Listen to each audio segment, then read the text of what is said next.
Shalom. I'd like to start off by giving all praises, honor, and glory to Yahweh, Bahashem, Yahushai, Bahashem Kakadash. This is Matazah coming at you with another lesson. Double honors to apostles and elders of GMS who are doing this work with 100% truth and accuracy with all sincerity. Peace and blessings to the whole elect out there who are doing this work with 100% truth and accuracy with all sincerity. To you all, I'd like to say Shalom.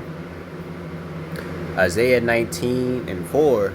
And the Egyptians would I get over unto the hand of a cruel Lord, and a fierce king shall rule over them, saith Yahweh, the Lord of hosts. Yeah, we're going to DJT Nero. This man, he said he struck a deal over there in Hormuz. Don't look like it's going too well. It looked like it's closing back down. But hey, we saw this coming. We knew it was coming. This kingdom was going down the drain. This kingdom's not about to be healed.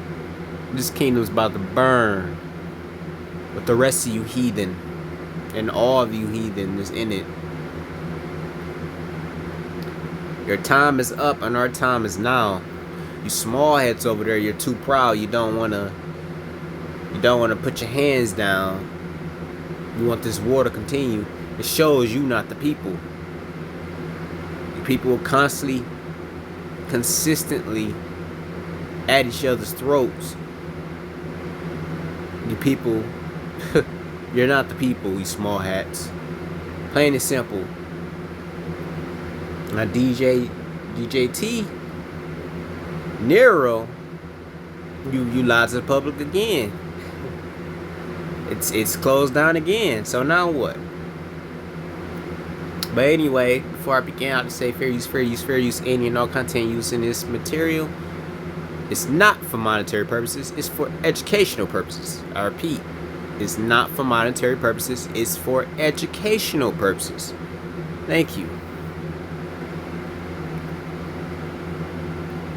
Our diplomatic editor, James Bays, and I'll preface this with saying that we've got some very new and important developments. James, it's going to be one of the very few times that I know something you don't yet know.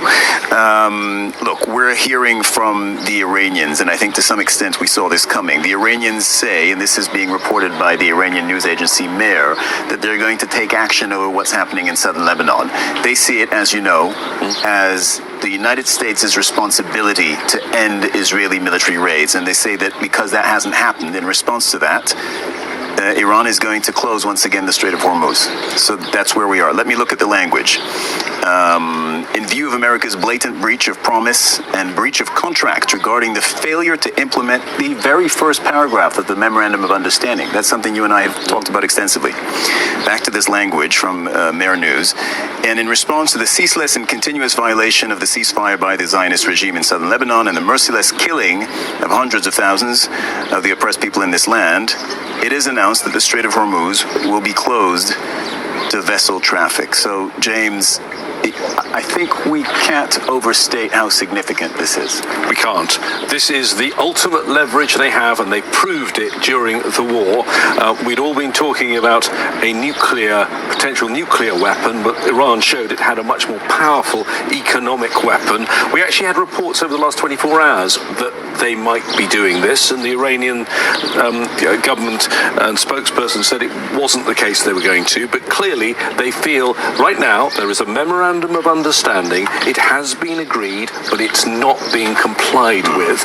And you've got other dignitaries on the top of that hill. They feel this is a time of maximum leverage, and if they are going to close the Strait of Hormuz, it means they're using that weapon now. And remember what Donald Trump said at the G7 meeting just days ago before he signed the Memorandum of Understanding. In a moment, I think, of some honesty, he said we were on the verge of economic collapse. We only had 4 weeks of global oil reserves. Who wants bedlam? Those are the words of Donald Trump about where the economic situation of the world is.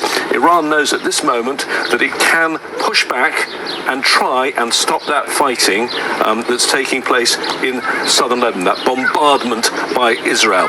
can, though, the US stop the Israelis. They told the Israelis to stop. They've implemented another ceasefire, and it's not stopping.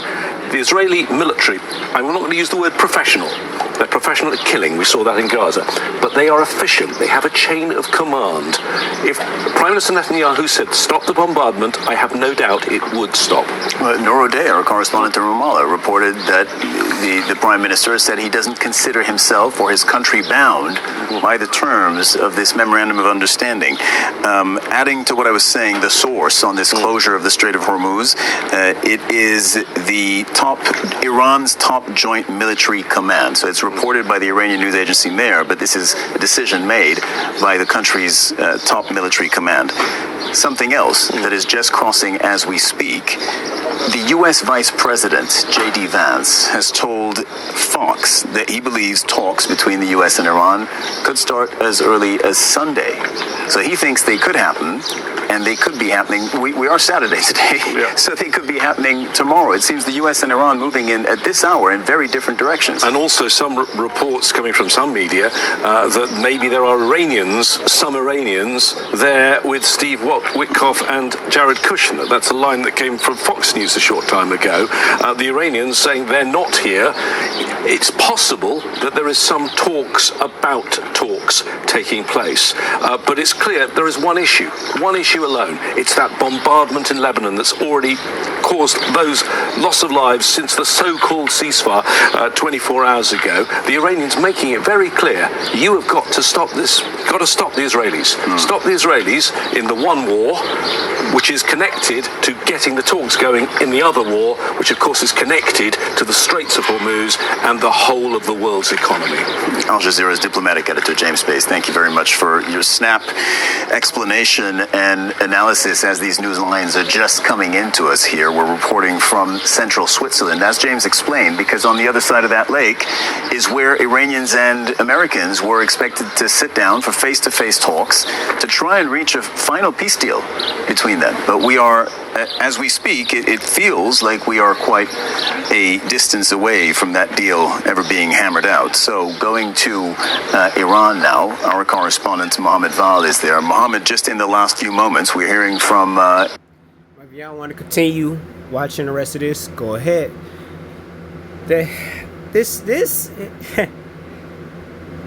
It's just more rumors and more wars going on. You know, it's never ending until the main event hit off, and bullets and missiles go worldwide. It's in that little area right now, but when it start going worldwide, that's when you know the time is now. You know, but yeah, that we looking at that. It's part of the scripture. Scripture, wars and rumors of wars. You know, we seeing it. We've been seeing it for the longest, and eventually, we gonna be in that war completely. We're gonna be in that war completely. Mark 13:7, and it reads, "And when ye shall hear of wars and rumors of wars, be ye not troubled, for such things must needs be, but the end shall not be yet." We're not at the end yet. We near the end, but we're not at the end yet. A lot more stuff has to come to pass. There's still some things that need to come to pass, like the MOTB, for example. That thing needs to be pushed out. Verse 8, "For nation shall rise against nation, and kingdom against kingdom, and there shall be earthquakes in diverse places. There shall be famines and troubles. These are the beginning of sorrows." I mean, we having all types of earthquakes and things going on, and kingdoms are fighting against other kingdoms. It's all going down, but we're not quite there yet. We're almost there to that point that everything is going to go bonkers. You know, it's gonna be completely wild, and then we're gonna get the hell out of here. Man, all this is gonna lead up until Jacob's trouble, and in this this mystery Babylon the Great is gonna get hit hard to the point it's not gonna come back. It's not gonna recover at all. It's gonna just lead straight into the destruction. Jeremiah 30 and verse 6. And many men, the men are gonna be afraid. they're gonna be terrified when this thing come to pass. Jeremiah 30 and 6. Ask ye now and see whether a man doth travail with child. Wherefore do I see every man with his hands on his loins, as a woman in travail, and all faces are turned into paleness. At last, for the day is great, so that none is like it. It is a time of Jacob's trouble, but he shall be saved out of it. Yeah, this war that's gonna come, this World War III, when it go full blast, it's gonna be complete chaos and fear all over. And nobody gonna be wanting to be involved with it, but everybody's gonna be involved with it. This kingdom is gonna go out with blaze of glory. It's gonna go out with a blaze of glory. This kingdom is gonna go out viciously. And it's not going to be no more. We're not going to have a kingdom like this ever again. Beyond the point when this kingdom's obliterated and destroyed, a righteous kingdom is going to rise up, and we're going to dwell in that kingdom. And we're going to be rulers of that kingdom. And we're going to make sure shit like this never happen again. Yahweh, Bahashem Yahushai, is going to make sure this never takes place ever again.